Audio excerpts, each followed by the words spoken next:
শুনুন একটা কথা বলি, পিঁপড়ের পলক গজায় মরিবার তরে। আমি এখানে মরার কথা ওনার বলবো না। তৃণমূল শেষের দিকে এসে গিয়েছে, সেই জন্য এই ঔদ্ধত্য। গণতান্ত্রিক রাষ্ট্র, আমাদের দল রেজিস্ট্রেশন হয়েছে ইসিআইয়ের গাইডলাইন মেনটেন করে। আমাদের দলের ফ্ল্যাগ থেকে শুরু করে ফেস্টুন থেকে শুরু করে আমরা ভারতবর্ষের সংরক্ষিত এলাকা ছাড়া যে কোনো জায়গায় আমরা লাগাতে পারি। যে বাধা দেবে তার বিরুদ্ধে আমরা আইনত পদক্ষেপ নেব। আমার কাছে খবর এসছে ইতিপূর্বে আমাদের ফ্ল্যাগ একজন পুড়িয়েছিল, তার নামে অলরেডি আমরা কমপ্লেন করেছি। এখন অ্যাকশান নেবে না, আগামীকাল হবে। আগামীকাল হবে না, পুলিশকে ভয় দেখিয়ে চুপ করিয়ে রাখবে, পরশু দিন হবে। কিন্তু আমাদের কাছে রিসিভ কপি আছে। একদিন না একদিন যে হাতে ফ্ল্যাগ পুড়িয়েছে সেই হাত দিয়ে কীভাবে জেলের ভাত খাওয়ানো যায় সেটাও আমরা করব। যে মুখে বলছে ফ্ল্যাগ বাঁধতে দেব না, আমার এলাকার এই এলাকা ভাগ করে নিতে চাইছে, তাদেরকেও আইনের গুঁতো দিয়ে কিভাবে তাদেরকে ভুল স্বীকার করানো যায় সেটাও আমরা বুঝে নেব। যারা উপস্থিত হয়েছেন এবং মাইকের আওয়াজ যাচ্ছে, সকলের উদ্দেশ্যে আমি কয়েকটা কথা বলবো। সর্বপ্রথম কথা, আমরা এমপি নির্বাচন করে ভোট দিয়ে পার্লামেন্টে পাঠাচ্ছি, তার কাজটা কি আগে আমাদেরকে জানতে হবে। সমস্যা হচ্ছে ভোট আসছে, ভোট যাবে, আবার ভোট আসবে, ভালো সাজুগুজু করে স্টেজ ব্যানার করে মিষ্টি মিষ্টি কথা বলে আপনাদের ভোটগুলো নেওয়া হয়। আর যখনই ভোট মিটে যায়, জনগণের যখন কোনো দরকার হয়, জনগণের কণ্ঠ হয়ে জনগণের অভাব অভিযোগটাকে শুনে সেটা সমাধানের জন্য এমপি সাহেবার বা এমপি সাহেবের যেটা কর্তব্য, সে কর্তব্য তারা ঠিকমতো পালন করে না। আমাদেরকে জানতে হবে একটা এমপির কতটা ভূমিকা আছে, বা কতটুকু করতে পারে, বা কতটা করতে পারে, আগে আমাদের এই বিষয়টাকে জানতে হবে। এই বারাসাত লোকসভার মধ্যে প্রায় ভোটার 16 লক্ষের কাছাকাছি আছে। এই 16 লক্ষের অধিক আছে। 16 লক্ষ মানুষ যদি তার অভাব অভিযোগের কথা পার্লামেন্টে একে একে গিয়ে বলে, যেখানে আমাদের হয়তো বলার ধৈর্য থাকলেও যেখানে তারা থাকবেন শোনার ধৈর্য কারো থাকবে না। সেই জন্য 10 লক্ষের লিমিটেশন ছিল, সেই লিমিটেশন ক্রস করে এখন 16 লক্ষের অধিক মানুষ হয়ে গিয়েছে। এই 16 লক্ষের অধিক মানুষ ভোট দিয়ে যার যাকে ভালো লাগবে ভোট দিয়ে সংখ্যাগরিষ্ঠতা যিনি পাবেন তাকে পার্লামেন্টে পাঠানো হয়। এই কারণেই এই লোকসভার অন্তর্গত, এই বারাসাত লোকসভার অন্তর্গত রাজারহাট নিউ টাউনের মানুষের কি সমস্যা, রাজারহাট গোপালপুরের আপনার দেগঙ্গার মানুষ থেকে শুরু করে সমগ্র এলাকার এই নির্বাচনী ক্ষেত্রের মানুষের যে সমস্যাগুলো আছে, মধ্যগ্রাম থেকে শুরু করে বারাসাত থেকে শুরু করে অশোকনগর হাবড়ার পাঁচটা অংশের মানুষের কি সমস্যা আছে সেইগুলোকে শুনবে। সেইগুলোকে শুনে অ্যাসেম্বলি হাউস তথা লোকসভার মধ্যে উত্থাপন করবে। এ অভাব অভিযোগগুলো সেখানে গিয়ে জানাবে। কিন্তু আমরা কি দেখছি, ভোটের সময় অনেক মিষ্টি মিষ্টি কথা, ভোটের সময় অনেক ভালো কথা, এই করব সেই করব, তোমাদের জন্য এই করে দেব, ভালো কথা। ডবল ডবল চাকরি দেব, বিদেশ থেকে কালো টাকা ফিরিয়ে নিয়ে এসে 15 লক্ষ টাকা করে অ্যাকাউন্টে দেব, বছরে 2 কোটি চাকরি হবে, ভ্রষ্টাচার মুক্ত হবে, দেশের নিরাপত্তা আরও সুরক্ষিত হবে, অনেক কথা বলল, বেকারত্ব কমে যাবে, অনেক মিষ্টি মিষ্টি কথা বলল, আমাদের ভোট নিল। কিন্তু দুঃখের বিষয় কি দেখলাম, বিগত বছরে পার্লামেন্টে আমরা বারাসাত লোকসভার মানুষজনেরা ভোট দিয়ে পার্লামেন্টে পাঠালাম, কিন্তু দুঃখের বিষয় পার্লামেন্টে গিয়ে জনগণের জনপ্রতিনিধি হতে পারল না। পার্লামেন্টে গিয়ে ওখানে বিজেমূল সেটিংকে আরও এগিয়ে নিয়ে গেল। তার আমি জ্বলন্ত উদাহরণ দিচ্ছি আপনাদের। এই বারাসাত লোকসভার বিভিন্ন শ্রেণীর মানুষজন আছেন, কৃষক শ্রেণীর মানুষ আছেন, কেউ কলকারখানায় কাজ করেন, শ্রমজীবী মানুষ এক কথায় ম্যাক্সিমাম আছেন। কৃষকেরও কিন্তু অংশ কোনো অংশে কম নাই এই বারাসাত লোকসভার। এখানকার কৃষকরা ভোট দিয়ে পার্লামেন্টে পাঠিয়েছিলেন যিনাকে, তিনি কৃষকরা আশা করেছিলেন পার্লামেন্টে গিয়ে এই কৃষকদের দুর্দশার কথা বলবে, পশ্চিমবাংলার কৃষকদের যে শোচনীয় অবস্থা আছে সেটা থেকে কাটিয়ে ওঠার জন্য পলিসি আনার কথা পার্লামেন্টে বলবে। কিন্তু দুঃখের বিষয় আমরা কি দেখলাম, এই শুভেন্দু অধিকারীদের কেন্দ্রীয় সরকার, এই দিলীপ ঘোষদের কেন্দ্রীয় সরকার, এই সুকান্ত বাবুদের কেন্দ্রীয় সরকার কৃষকদের স্বার্থকে আঘাত করে কর্পোরেটদের হাতকে শক্ত করার জন্য, পুঁজিপতিদের হাতকে শক্ত করার জন্য কৃষক বিরোধী বিল পাস করালো। আর আমরা যাকে পার্লামেন্টে পাঠালাম কৃষকদের হয়ে কথা বলার জন্য, কিন্তু দুঃখের বিষয় পার্লামেন্টে গিয়ে কৃষকদের হয়ে কথা বলা তো দূরের কথা, যখন কৃষকদের বিরুদ্ধে পার্লামেন্ট থেকে বিল পাস হচ্ছিল, এই বিদায়ী এমপি বর্তমান তৃণমূল কংগ্রেসের যিনি প্রার্থী, তিনি কৃষকদের হয়ে একটা শব্দও কিন্তু খরচ করেনি। তাই সময় এসেছে বারাসাত লোকসভার মানুষদেরকে বলবো, বারাসাত লোকসভার কৃষক বন্ধুদেরকে বলবো, উঠুন, জাগ্রত হন। আপনার স্বার্থে যখন আঘাত দিয়েছে, যাকে বলার জন্য পার্লামেন্টে পাঠিয়েছিলেন সে আপনার হয়ে কথা বলেনি। তাই সময় এসেছে, 2019-এ পাঠিয়ে ভুল করেছিলেন, আপনি ভেবেছিলেন আপনার হয়ে কথা বলবে পার্লামেন্টে, বরঞ্চ যারা আপনার বিরোধিতা করছে পার্লামেন্টে তাদেরকে বকলমে সহযোগিতা করেছে। তাই 2024-এ কৃষক ভাইদেরকে সর্বপ্রথম এগিয়ে আসতে হবে, ওই কাকুলি ঘোষ দস্তিদারের তথা তৃণমূলের বিপক্ষে দিয়ে তাদেরকে পরাজিত করতে হবে। আমরা পার্লামেন্টে পাঠালাম আমাদের হয়ে কথা বলার জন্য, কিন্তু দুঃখের বিষয় কি দেখছি, আমাদের বিরুদ্ধে যখন বিল পাস হয়েছিল, অর্থাৎ কৃষকদের বিরুদ্ধে যখন বিল পাস হয়েছিল, বিরোধিতা করেনি, বরঞ্চ বকলমে তাকে সহযোগিতা করেছে। আর আমাদের ভুলে গেলে চলবে না, সুকান্ত বাবুদের সরকারকে আমাদের ভুলে গেলে চলবে না, শুভেন্দু অধিকারীদের সরকারকে।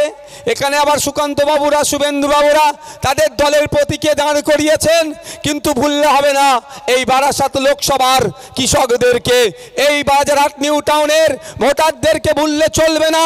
পশ্চিমবাংলা কৃষি প্রধান রাজ্য, ভারতবর্ষ কৃষি প্রধান দেশ। পশ্চিমবাংলার 50% অধিক মানুষ সরাসরি কৃষিকাজের সাথে যুক্ত, আর প্রায় 70% মানুষ পরোক্ষভাবে কৃষিকাজের সাথে যুক্ত।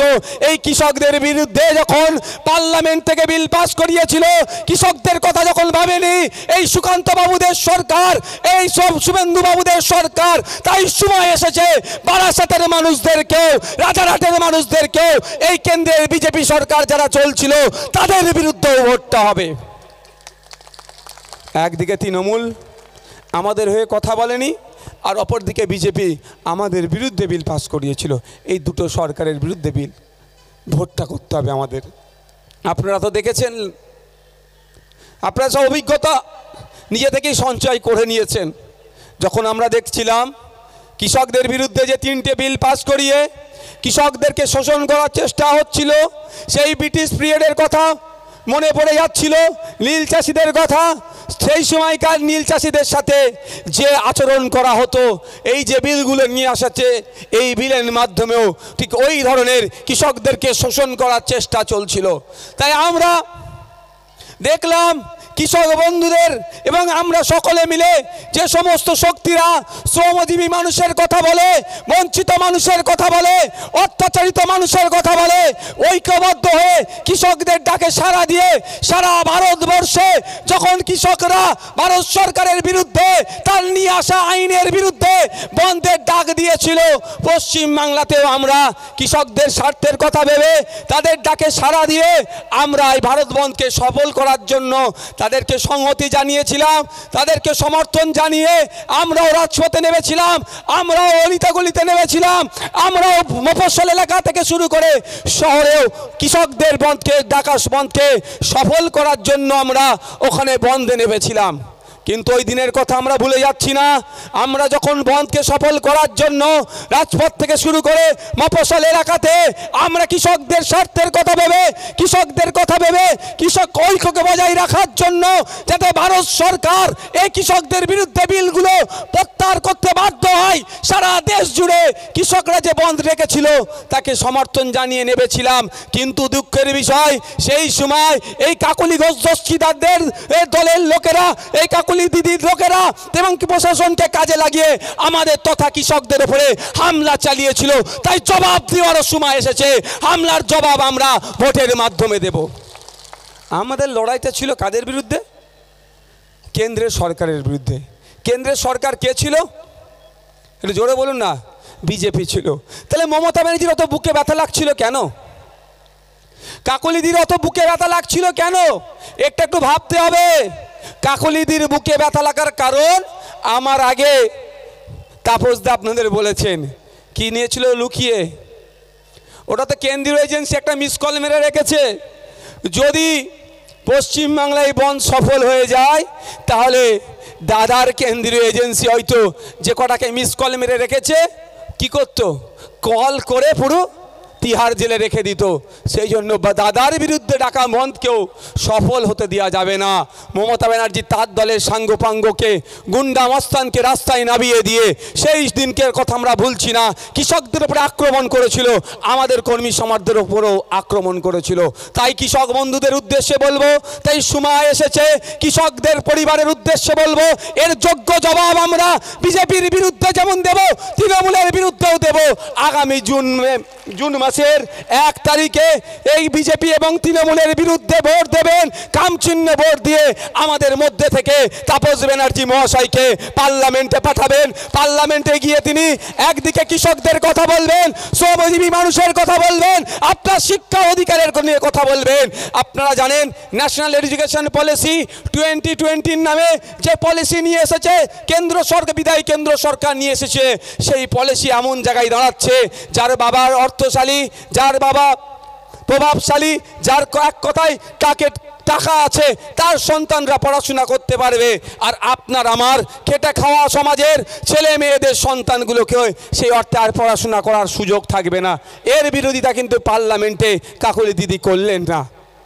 তাই আমরা যারা শ্রমজীবী মানুষ, দিন আনে দিন খাই, সকালে মাঠে যাই, সন্ধ্যায় মাঠে ফিরি, সবজি বিক্রেতা, ভ্যান চালক, কলকারখানায় কাজ করি, আমরা ন্যূনতম মজুরি ঠিকঠাক পাচ্ছি না, তাদের বলবো ঐক্যবদ্ধ হন আপনার অধিকারের জন্য। আগামী দিনে পার্লামেন্টে গিয়ে আপনার মজুরি যাতে বৃদ্ধি হয় হওয়া থেকে শুরু করে আপনার যে সমস্ত অধিকারগুলো হনন হচ্ছে সেই বিষয়ে সোচ্চারভাবে আওয়াজ তুলবে বলিষ্ঠ কণ্ঠে। তাই জনগণের উদ্দেশ্যে বলবো, আমাদের ভুলে গেলে চলবে না। নুপুর শর্মার কথা মনে আছে তো নাকি? মনে আছে তো? নবান্নের 14 তলা থেকে কি বলেছিলেন মমতা ব্যানার্জি? যে নুপুর শর্মা যখন হজরত মুহাম্মদ সাল্লাল্লাহু আলাইহি সাল্লাম সম্পর্কে কুমন্তব্য করেছিল, অশ্লীল মন্তব্য করেছিল, অবাঞ্ছিত মন্তব্য করেছিল, পশ্চিমবাংলার ধর্মপ্রাণ মুসলমান যখন গণতান্ত্রিক প্রক্রিয়াতে এর প্রতিবাদ করছিল, মাননীয় তখন কিন্তু আমাদের উদ্দেশ্যে বলেছিল, মুসলমানদের উদ্দেশ্যে বলেছিল, ধর্মপ্রাণ মানুষের উদ্দেশ্যে বলেছিল, এটা দিল্লির বিষয়, দিল্লি গিয়ে প্রতিবাদ করুন। তখন থেকে আমরা ভুলছি না। হ্যাঁ, এটা দিল্লির বিষয় আপনি বলছেন, আমার রাজ্য প্রতিবাদের অধিকার আছে, তারপরে আপনি আমাদেরকে অপমানিত করেছেন। আপনি হযরত মুহাম্মদ সাল্লাল্লাহু আলাইহি সাল্লামকে মাননেওয়ালা তার ফলোয়ার্সদেরকে আপনি অপমানিত করেছেন। তাই তারা প্রতিজ্ঞাবদ্ধ হয়েছে, আগামী দিনে আমরা তাপস ব্যানার্জিকে দিল্লি পাঠাবো। আমাদের অধিকারের কথা তাপস ব্যানার্জি দিল্লি থেকে লড়াই করবে, আর আমরা মাঠে ময়দানে গণতান্ত্রিক প্রক্রিয়াতে লড়াই করব। বলেছিল না দিল্লি গিয়ে আন্দোলন করতে? আমরা তো পশ্চিমবাংলা থেকে দিল্লিতে পাঠিয়েছিলাম আমাদের হয়ে আন্দোলন করার জন্য, করেনি, ব্যর্থ হয়েছে, আর আমাদেরকে টিপ্পিনি কেটেছে। তাই আমরাও কি করব? আগামী দিনে আমাদের কোনো বিষয় দিল্লিতে তোলার দরকার হলে, দেশের আইনসভার মধ্যে তোলার দরকার হলে, কোনো মমতা ব্যানার্জির মুখাপেক্ষী আমরা হব না, কোনো শুভেন্দু অধিকারীর মুখের দিকে তাকিয়ে থাকবো না। আমরা খামচিহ্নের পক্ষ থেকে, আমাদের পক্ষ থেকে আমরা আমাদের লোককে দিল্লিতে পাঠাবো। আমার সমস্যার কথা আমার লোক বলবে, আমার সমস্যার কথা, আমার সমস্যার কথা আমার লোক বলবে। অনেক হয়েছে ভাই, আমরা ভুলে যাচ্ছি না। হরিচাঁদ ঠাকুর, গুরুচাঁদ ঠাকুরের নামকে নিয়ে যারা খিল্লি করেছে, মনে আছে তো নাকি আপনাদের? মতুয়া সমাজের তিনারা ধর্মগুরু, তিনাদের হাত ধরে মতুয়া সমাজের প্রতিষ্ঠিত হয়েছেন। মতুয়া সমাজকে এক প্রকার নিয়ে খিল্লি করা হয়েছে। আমি বারবার বলে এসেছি, আজকেও বলছি, যেমন আমার কাছে হযরত মুহাম্মদ সাল্লাল্লাহু আলাইহি সাল্লামকে অপমান করেছে, যার আমি বিরোধিতা করছি, একইভাবে বিগত দিনেও করেছি, আজকেও করছি। মতুয়া সমাজের ধর্মগুরুদের নামকে নিয়েও কিন্তু মমতা ব্যানার্জি নিজে খিল্লি করেছে। তাই সময় এসেছে, নূপুর শর্মার বিরুদ্ধে যখন আন্দোলন করছিলাম, আমাদেরকে যিনি দিল্লি যাওয়ার কথা বলেছেন তাকে যেমন জবাব দেব, মতুয়া সমাজের ধর্মগুরুদের নাম নিয়ে যিনি খিল্লি করেছেন তাকেও একইভাবে জবাব আমরা দেব। হবে তো নাকি ভাই? কোনো কারো অধিকার নাই কোনো ধর্মগুরুকে নিয়ে কিছু কথা বলার। কয়েকদিন আগে দেখলাম, আমি শুধু অবাক হয়ে যাচ্ছি, 140 কোটি মানুষের তিনি জনপ্রতিনিধি। তিনি নির্দিষ্ট কোনো দলের জনপ্রতিনিধি নয়। তিনি যখন প্রধানমন্ত্রী হয়েছেন, নরেন্দ্র দামোদর দাস মোদী, তিনি সমস্ত ভারতীয় প্রধানমন্ত্রী। যে ভোট দেয়নি তারও প্রধানমন্ত্রী, যিনি ভোট দিয়েছেন তারও প্রধানমন্ত্রী। কিন্তু দুঃখের বিষয়, তাদের কি বার 400 বার তার মুখ থুবড়ে পড়বে কি পশ্চিমবাংলা থেকে শুরু করে সারা দেশের নিরিখে বিজেপি এবারে ধরাশায়ী হবে। তিনারা বুঝতে পেরে গিয়েছেন। সেই জন্য শুনলাম রাজস্থানে গিয়ে এমন ভোটের প্রচারে গিয়ে মন্তব্য করছেন, মুসলিম সমাজকে টার্গেট করে অপদার্থের মতো যে বক্তব্য তিনি দিয়েছেন। তিনি দায়িত্বশীলতার পরিচয় দেননি। তিনি একজন প্রধানমন্ত্রীর পদে ছিলেন, তার পরিচয় তিনি রাখলেন না। তিনি যেভাবে মুসলিম সমাজ সম্পর্কে বাজে মন্তব্য করলেন, ইতিপূর্বে আমরা আমাদের পার্টির পক্ষ থেকে ইসিআইয়ের কাছে আমরা জানিয়েছি অবিলম্বে দেশের বিদায়ী প্রধানমন্ত্রী নরেন্দ্র দামোদর দাস মোদীর বিরুদ্ধে ইসিআই অ্যাকশন নিক, তার জন্য আমরা ওখানে কমপ্লেন করেছি। সাথে সাথে এই মঞ্চ থেকে আমরা ধিক্কার নিন্দা জানাই। এটা সেকুলার কান্ট্রি, যে যার মতোভাবে ধর্মচারণ করবে, যে যার মতোভাবে খাবে, যার যেটা অভ্যাস আছে সে সেটা পালন করবে। কিন্তু দুঃখের বিষয়, বারবার যেভাবে ধর্মকে টার্গেট করে, বর্ণকে টার্গেট করে, জাতকে টার্গেট করে আক্রমণ করছে, তার ধিক্কার নিন্দা জানাচ্ছি।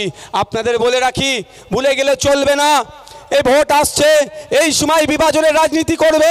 অনেক প্রতিশ্রুতি দিয়েছে, সবই ব্যর্থ হয়েছে কেন্দ্রের বিজেপি সরকারের। এই সুকান্ত বাবুদের সরকার, এই দিলীপ বাবুদের সরকার, এই শুভেন্দু বাবুদের সরকার বছরে 15 লক্ষ করে, বছরে 2 কোটি চাকরি দেওয়ার কথা বলেছে। চাকরি তো দূরের কথা, দেশের ইতিহাসে সর্বোচ্চ বেকারত্বের দিকে আমরা এগিয়ে যাচ্ছি। যে বেকারত্বের সংখ্যা বাড়ছে, সেই বেকারত্বের মধ্যে 86% যুব সমাজ পড়ে যাচ্ছে। এরা সবেতে ব্যর্থ হয়েছে। এবার এরা ধর্ম খেলে নিজেদের অস্তিত্ব বাঁচিয়ে রাখার চেষ্টা করবে। আমি অনুরোধ করব সমস্ত শুভবুদ্ধি সম্পন্ন মানুষের কাছে, ভোট আসবে, ভোট যাবে, এই নেতাদের চক্করে আপনারা পড়বেন না। নেতারা ভোট নিয়ে নেতা হবে, এই নেতাদের জন্য বিভাজনের রাজনীতিতে কেউ ফাঁদে পা দেবেন না। প্রত্যেকে এই বিভাজনের রাজনীতিকে আপনারা পরাস্ত করুন। জাতের নামে যারা ভোট চাইবে তাদেরকে আপনারা ইগনোর করুন, ধর্মের নামে যারা ভোট চাইবে তাদেরকে পরাস্ত করুন, এদেরকে জনবিচ্ছিন্ন করুন। হবে তো নাকি ভাই? হবে তো নাকি?